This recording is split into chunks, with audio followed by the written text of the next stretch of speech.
BMC ने official events में वंदे मातरम गाना किया मैंडेटरी। बीएमसी ने बीजेपी के प्रपोजल को यूनानिमसली अप्रूव कर दिया है, यानी सबकी एक ही राय पे अप्रूव हो गया है, जिसमें अब civics hall events, municipal schools और सभी ऑफिशियल फंक्शंस में वंदे मातरम के सारे 6 स्टैंजास गाना कंपलसरी होगा। एक्सपायर्ड फूड पर सख्त एक्शन, महाराष्ट्र एफडीए ने ब्लिंकिट समेत ऑनलाइन प्लेटफॉर्म्स को दी वार्निंग। महाराष्ट्र के food and drug administration minister Narhari Zirwal ने क्लियर वार्निंग दी है कि एक्सपायर्ड फूड आइटम्स बेचने वाले ऑनलाइन प्लेटफॉर्म्स पर सख्त एक्शन लिया जाएगा। मुंबई में यूटीएस ऐप 1 मार्च से बंद, अब सिर्फ रेल 1 से मिलेगा ट्रेन टिकट। इंडियन रेलवे 1 मार्च से यूटीएस यानी अनरिजर्व टिकटिंग सिस्टम ऐप बंद करने जा रहा है। अब लोकल और अनरिजर्व टिकट्स के लिए सिर्फ रेल 1 ऐप का इस्तेमाल करना होगा। मुंबई एयरपोर्ट कस्टम्स ने सिख और क्रिश्चियन समुदाय को रिलीजियस आइटम सौंपा। मुंबई एयरपोर्ट कस्टम्स ने इंटरनेशनल ट्रैवलर्स के छोड़े हुए रिलीजियस आर्टिकल्स को ड्यू प्रोसीजर्स के बाद उनके रिस्पेक्टिव रिलीजियस समुदाय को हैंडओवर कर दिया है। Mumbai university fake marksheet case, 10 जाली डॉक्यूमेंट्स जमा करने पर बीकेसी पुलिस ने एफआईआर दर्ज की। मुंबई यूनिवर्सिटी में फेक एकेडमिक डॉक्यूमेंट्स जमा करने के मामले में बीकेसी पुलिस ने एक महिला के खिलाफ एफआईआर रजिस्टर की है। महाराष्ट्र में स्ट्रे डॉग्स की संख्या बढ़ी, 3 साल में 30 lakh dog bytes cases.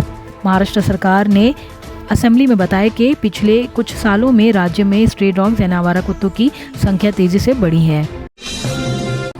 लीकवर policy case में अरविंद केजरीवाल और मनीष सिसोदिया को बड़ी राहत, कोर्ट ने किया डिस्चार्ज। दिल्ली के रॉयल्स एवेन्यू कोर्ट ने लीकवर पॉलिसी केस में बड़ा फैसला सुनाया है। कोर्ट ने सभी आरोपियों को डिस्चार्ज कर दिया है, जिसमें दिल्ली के फॉर्मर सीएम अरविंद केजरीवाल और farmer deputy CM Manish Sisodia भी शामिल हैं।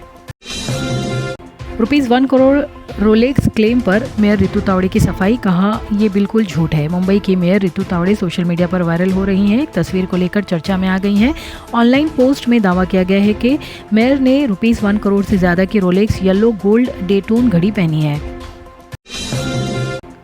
मजगांव में वुमेन सेफ्टी पर उठा सवाल, फुटपाथ पर इलीगल पार्किंग से बढ़ रही परेशानी। मजगांव के ऑलिवेंट ब्रिज के पास वुमेन सेफ्टी को लेकर नई चिंता सामने आई है। सोशल मीडिया पर एक यूजर ने आरोप लगाया कि डिलीवरी ई स्कूटर्स फुटपाथ पर इलीगल तरीके से पार्क की जाती है, जिससे पेडेस्ट्रियंस को चलने में दिक्कत हो रही है।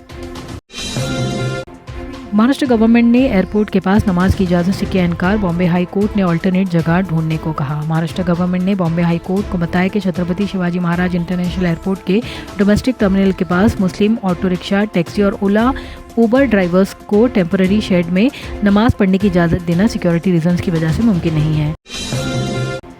न्यू इंडिया में इल्जाम ज्यादा सबूत कम, केटीआर ने कहा। केटी रामा राव ने के कविता को कोर्ट से मिली राहत के बाद कहा कि आज के दौर में सबूत से पहले इल्जाम लगा दिया जाता है। उन्होंने कहा कि न्याय प्रणाली पर भरोसा रखा जाना चाहिए और सियासी बदले की राजनीति बंद होना चाहिए।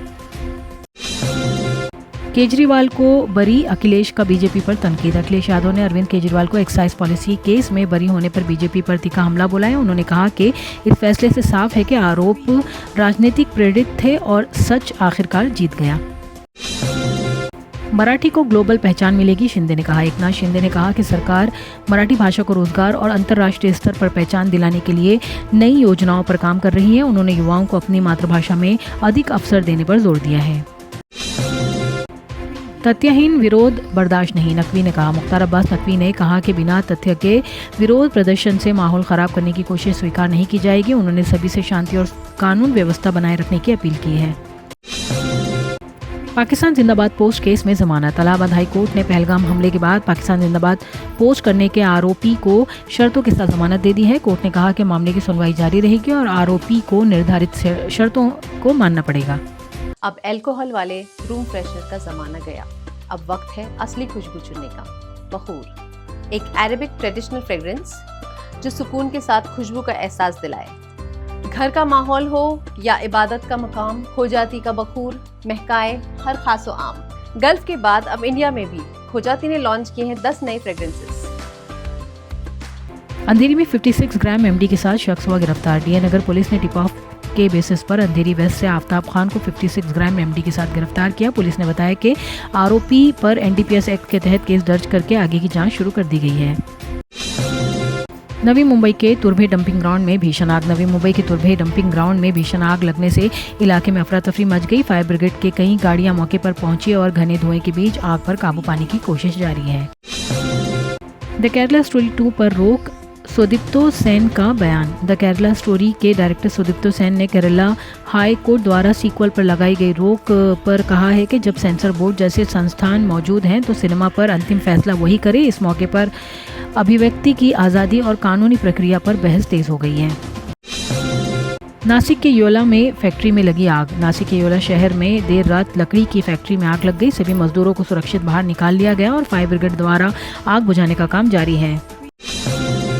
चंडीगढ़ के स्कूलों को बॉम्ब से उड़ाने की धमकी। चंडीगढ़ में कई स्कूलों को बॉम्ब से उड़ाने की धमकी मिलने से हड़कंप मच गया। पुलिस ने तुरंत स्कूल खाली कराकर तलाशी अभियान शुरू किया और स्टूडेंट्स को सुरक्षित जगहों पर भेज दिया। मुंबई एयरपोर्ट पर बोमन ईरानी का कूल लुक। बोमन ईरानी को मुंबई एयरपोर्ट पर स्टाइलिश अंदाज में स्पॉट किया गया। उन्होंने पेपराजी को मुस्कुराते हुए पोज दिया और फैंस ने उनके लुक की तारीफ की है। युविका चौधरी का स्टाइलिश अंदाज वायरल। युविका चौधरी मुंबई में कैजुअल लेकिन ट्रेंडी आउटफिट्स में नजर आई। उनका कॉन्फिडेंस लुक और सिंपल स्टाइल फैंस को काफी पसंद आ रहा है। विजय देवरकोंडा और रश्मिका मंदाना उदयपुर में स्पॉट।